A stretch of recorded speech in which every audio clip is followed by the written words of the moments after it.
అంటే యాక్చువల్గా refined oil అనేది పెద్ద చెడ్డదేం కాదండి.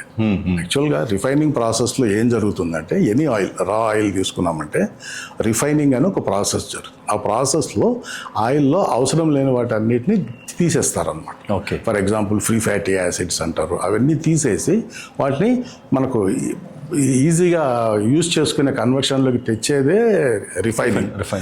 కొన్ని ఆయిల్స్ అయితే అసలు రిఫైనింగ్ కాకుండా తినేదానికి లేదు. ఫర్ ఎగ్జాంపుల్ పామ్ ఆయిల్ తీసుకోండి, unrefined palm oil cannot be eaten, it is not edible. అది రిఫైన్ చేస్తేనే ఎడిబుల్ అనమాట. కాబట్టి రిఫైనింగ్ అన్నదాన్ని మనం ఏదో దయ్యం భూతం లాగా చూడాల్సిన అవసరం లేదు.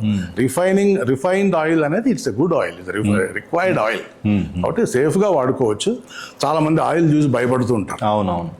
మెయిన్గా ఆయిల్లో చూసుకోవాల్సింది ఏమంటే, ఆయిల్ మీరు మాటికి వేడి చేసి కూల్ చేసి మళ్ళీ వేడి చేసి కూల్ చేస్తే అప్పుడు దాంట్లో అక్రైల్ అమైడ్ అనేటటువంటి ఒక కెమికల్ ఫామ్ అవుతుంది. అది ఆరోగ్యానికి మంచిది కాదు.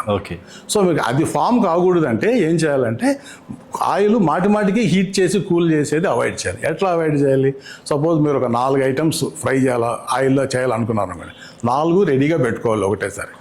4 ఫ్రై చేసేసారు, ఫ్రై చేసేది ముగించాలి. అట్లా కాకుండా ఒకటి చేసి రెండో దానికి కటింగ్ మొదలు పెడితే ఇది 1 గంట కూల్ అయింది అనుకోండి, మళ్ళీ దీన్ని మొదటి నుంచి మళ్ళీ హీట్ చేయాలి పైకి. ఎప్పుడైతే కూల్ చేసి హీట్ చేస్తున్నామో ఆయిల్ క్వాలిటీ చెడిపోతుంది. ఇంకొక ప్రికాషన్ ఏమంటే, మీరు సపోజ్ కూర లాంటిది ఏదైనా చేస్తున్నారు అనుకోండి, మీ ప్రాసెస్ అయిపోయేటప్పటికి బాణీలో మినిమం ఆయిల్ మిగిలేటట్టుగా చూసుకోవాలి.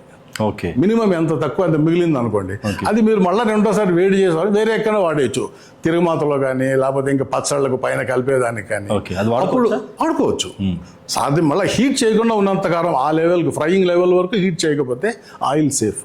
అంటే మనకు కూర చేసేటప్పుడే మనం ఆయిల్ ఎంత మిగులుతో అంచనా వేసుకొని మినిమం ఆయిల్ ఉండేట్టుగా చూసుకుంటే అసలు ఎట్లాంటి ప్రాబ్లం లేదు. విత్ ఇన్ లిమిట్స్ ఆయిల్ కంఫర్టబుల్గా తినొచ్చు.